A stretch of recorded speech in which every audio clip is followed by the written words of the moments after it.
Hello everyone, मैं अरुण रैना और ये लेक्चर 7 है क्लास 12th केमिस्ट्री का चैप्टर सॉल्यूशंस का।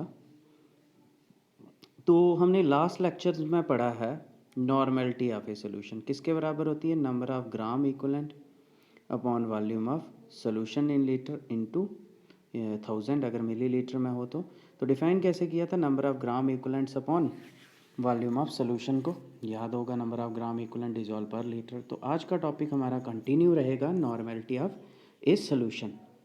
ठीक है, तो अब हम इक्वेशंस पढ़ेंगे इसमें, नॉर्मेलिटी इक्वेशंस। तो अगर आपको याद हो, मोलैरिटी में हमने मोलैरिटी इक्वेशंस पढ़ी थी। डाइल्यूशन में होती है M1V1 equal to M2V2 before dilution और आफ्टर डाइल्यूशन। वैसे ही नॉर्मेलिटी में भी इक्वेशन होगी N1V1 equal to N2V2।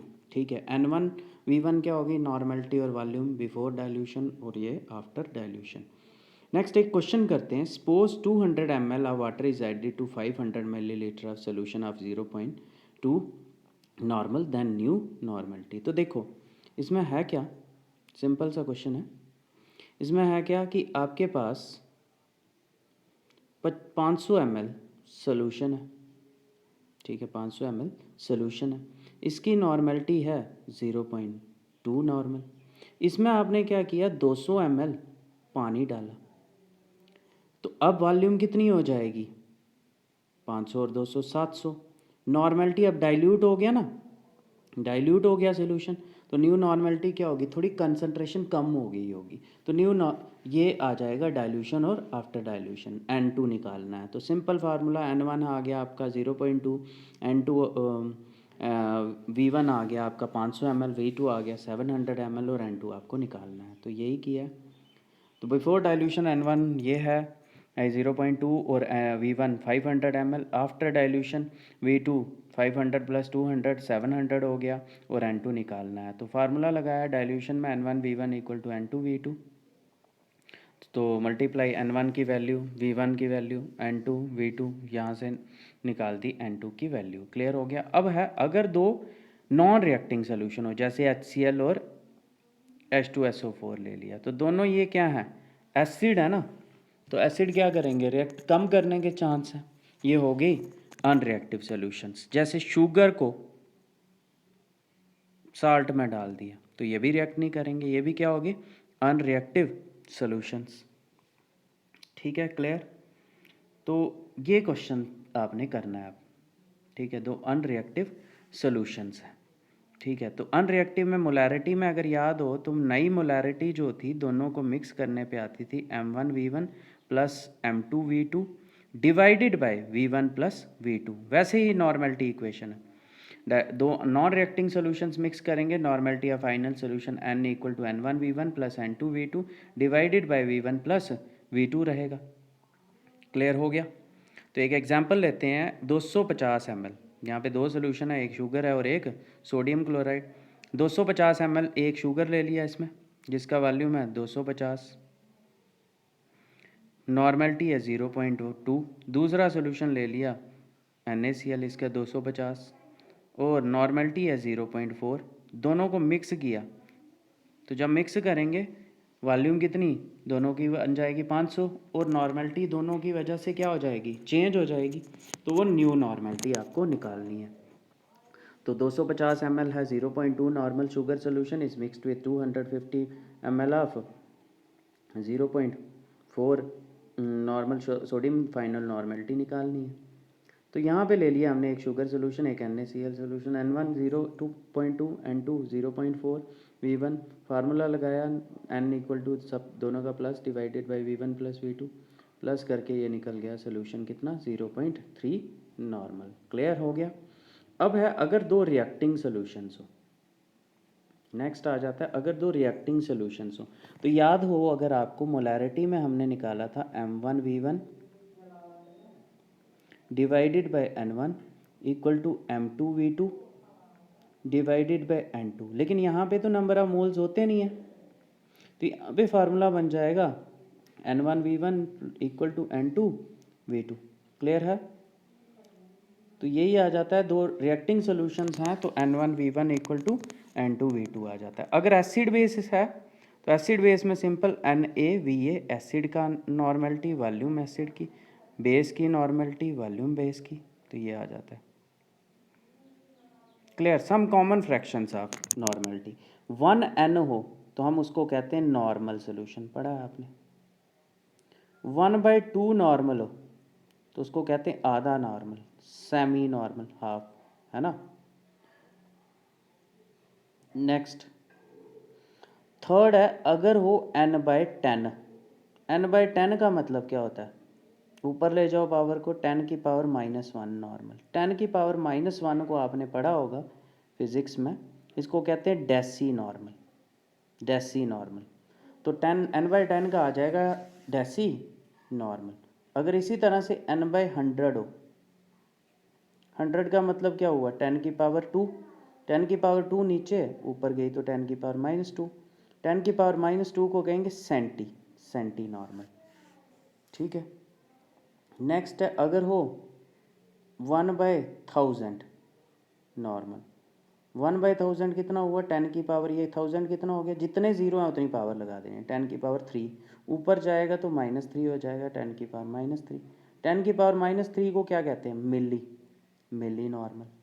Clear. तो यही लिखा है n/10 decinormal, n/100, n है n, ठीक है, n नॉर्मलिटी पढ़ रहे हैं, मैंने पीछे कॉपी किया तो वैसे ही आ गया, सेंटी नॉर्मल, n/1000 मिली नॉर्मल, ठीक है। नेक्स्ट अब हम करते हैं आज की relation between normality and strength. Normality और स्ट्रेंथ के बीच में रिलेशन क्या है, तो आप मुझे बताओ नॉर्मेलिटी किसके बराबर होती है, number of gram equivalent upon volume, और नंबर ऑफ ग्राम इक्वलेंट किसके बराबर होते हैं, मास अपॉन इक्वलेंट मास, ये हो गया, और वॉल्यूम। मास अपॉन वॉल्यूम किसके बराबर होती है, स्ट्रेंथ, है ना। तो बन जाएगा स्ट्रेंथ अपॉन इक्वलेंट मास, ये रिलेशन है, normality equal to strength upon equivalent mass. Normality किसके बराबर, number of gram equivalents upon volume. Number of gram equivalent का फार्मूला लगाया मैंने, mass upon equivalent mass, mass upon volume की जगह लिख दिया स्ट्रेंथ, और पीछे बच गया इक्वलेंट मास। तो ये रिलेशन हो गया, देखो normality equal to number of gram equivalents upon volume of solution in litre. अब क्या करेंगे, number of gram equivalent of solute की वैल्यू भरेंगे, mass of solute upon equivalent mass, और पीछे बच गया वॉल्यूम। अब क्या करेंगे, मास ऑफ सोल्यूट और वॉल्यूम की जगह क्या लिख देंगे, स्ट्रेंथ, स्ट्रेंथ और नीचे इक्वलेंट मास। तो रिलेशन क्या बन गया, नॉर्मेलिटी लिख लो, याद कर लो, normality equal to strength upon equivalent mass. मतलब अगर आपको किसी की स्ट्रेंथ दी हो, बस उसका सीधा इक्वलेंट मास से डिवाइड करना है और मिल जाएगी नॉर्मेलिटी। एक न्यूमेरिकल करते हैं इसी पे। What is the normality of 0.4 gram litre NaOH solution. 0.4 gram litre NaOH की से आपको ग्राम लीटर से क्या हुआ, मास अपॉन वॉल्यूम, स्ट्रेंथ है, ये स्ट्रेंथ, तो ये स्ट्रेंथ आ गई। NaOH बेस है, बेस का इक्वलेंट मास कितना होता है, उसका molar mass divided by acidity. Equivalent mass NaOH का कितना होगा, 40, Na का 23, O का 16, H का 1, डिवाइड इक्वलेंट मास, एसिडिटी होती है नंबर ऑफ रिप्लेसेबल OH एक ही है इसमें, तो 40 रहेगा। तो 0.4 को डिवाइड करेंगे 40 के साथ और आ जाएगा नॉर्मेलिटी। क्लियर है। स्ट्रेंथ NaOH की 0.4 gram litre inverse, molar mass NaOH का 4 ग्राम मोल इनवर्स, इक्वलेंट मास 4 ग्राम को डिवाइड किया 1 से, 40 ग्राम इक्वलेंट। हैंस नॉर्मेलिटी किसके बराबर, 0.4 gram litre inverse divided by 40, और बन गया ये आंसर। क्लियर है, तो ये भी क्लियर हो गया आपका क्वेश्चन। नेक्स्ट आज की डिस्कशन स्टार्ट करते हैं। तो बहुत इम्पॉर्टेंट क्वेश्चन है, दिमाग लगाना और कोई भी ओवर कॉन्फिडेंस नहीं रखना, अच्छे से इसको सॉल्व करना। तो देखो, व्हाट वॉल्यूम ऑफ 95, पहले इस लाइन को हम बाद में पढ़ते हैं। What volume of 95%, 95% sulphuric acid हुआ कोई concentrated solution, is required taken to prepare 100 cc of 15% H2SO4 solution। हमें 15% H2SO4 सोल्यूशन बनाना है, मतलब 95% बड़ा गाढ़ा हुआ, उससे की कंसंट्रेशन क्या करनी है, हमको कम करनी है। कम कैसे करोगे, पानी डालोगे, है ना, और टोटल 100 cc लेना है, बनाना है। मतलब कहने का थोड़ा सा इसमें से ले लोगे और थोड़ा सा पानी डाल दोगे और बन जाएगा ये वाला सोल्यूशन। फिर दूसरा इसमें पार्ट लिखा हुआ था कि जो मैंने मिटाया कि कितना पानी लेना पड़ेगा, वो भी बताना है कितना पानी लेना पड़ेगा। ये निकाल लेंगे, वॉल्यूम ही निकलेगी इसकी, कितना वॉल्यूम लेंगे, और इस 100 में उसमें से इसका वॉल्यूम माइनस करेंगे, पानी का वॉल्यूम निकल जाएगा, फिर उसमें कन्वर्ट कर लेना। ठीक है ना, क्लियर। तो देखो अब हमें क्या करना है, मतलब कहने का कि ये 95% वाला लिया था और ये 15 वाला। 95% की हम मोलैरिटी निकालने हैं M1 करके कहीं से, 15% की M2 मोलैरिटी निकाल दें, परसेंट दिया ना, तो 95 ग्राम अपन 100 ग्राम अब सोल्यूशन करके, ग्राम है इसको वॉल्यूम में कन्वर्ट करके, मास को नंबर ऑफ मोल्स में कन्वर्ट करके इसकी मोलैरिटी निकाल दें, उसकी मोलैरिटी, इसका वॉल्यूम निकालना है V1 और इसका दिया 100 cc V2, तो ये डाइल्यूशन वाला फार्मूला लगा देंगे। लेकिन दोनों के पहले परसेंटेज से हमें क्या निकालनी पड़ेगी, मोलैरिटी निकालनी पड़ेगी। तो देखो 95% H2SO4 सोल्यूशन का मतलब आ गया 95 gram of H2SO4 in 100 gram of solution. इसका मतलब है मास H2SO4 का 95 ग्राम सल्यूट का और मास सोल्यूशन का 100 ग्राम। मास ऑफ सल्यूट पता हो, नंबर ऑफ मोल्स निकाल देने हैं उसके मोलर मास से डिवाइड करके। 100 ग्राम सोल्यूशन का मास पता हो, डेंसिटी गिवन है, तो वॉल्यूम निकाल देनी है, दोनों को डिवाइड किया इंटू 1000 और निकल जाएगी मोलैरिटी इसकी। तो यही है mass of H2SO4 95, mass of solution. Volume solution की कैसे निकालोगे, मास अपॉन डेंसिटी, मास है 100 ग्राम सोल्यूशन का और डेंसिटी है 1.85 ग्राम, डिवाइड किया निकल गया 54.05। अब हम क्या,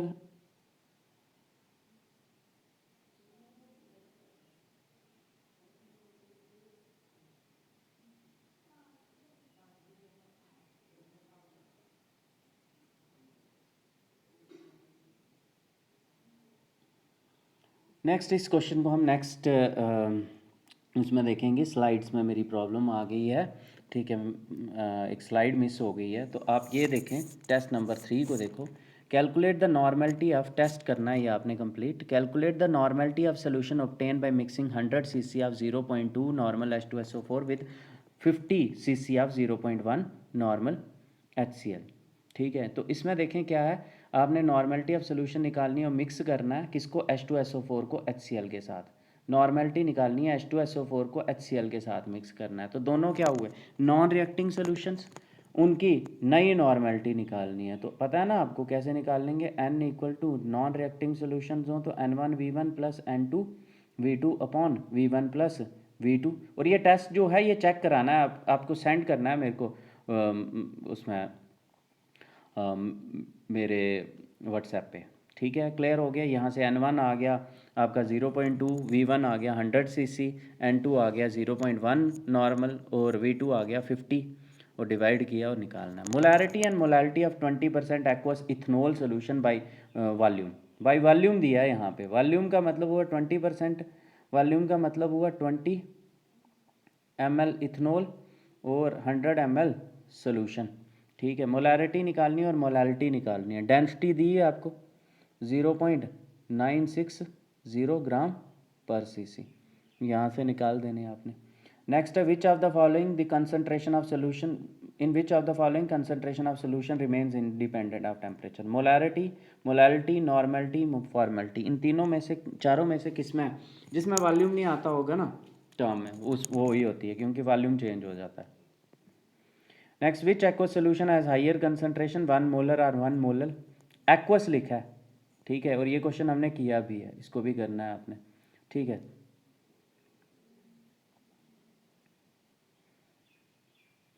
ठीक है, थैंक यू, नेक्स्ट लेक्चर में मिलते हैं। ठीक है, जय हिंद, गॉड ब्लेस यू।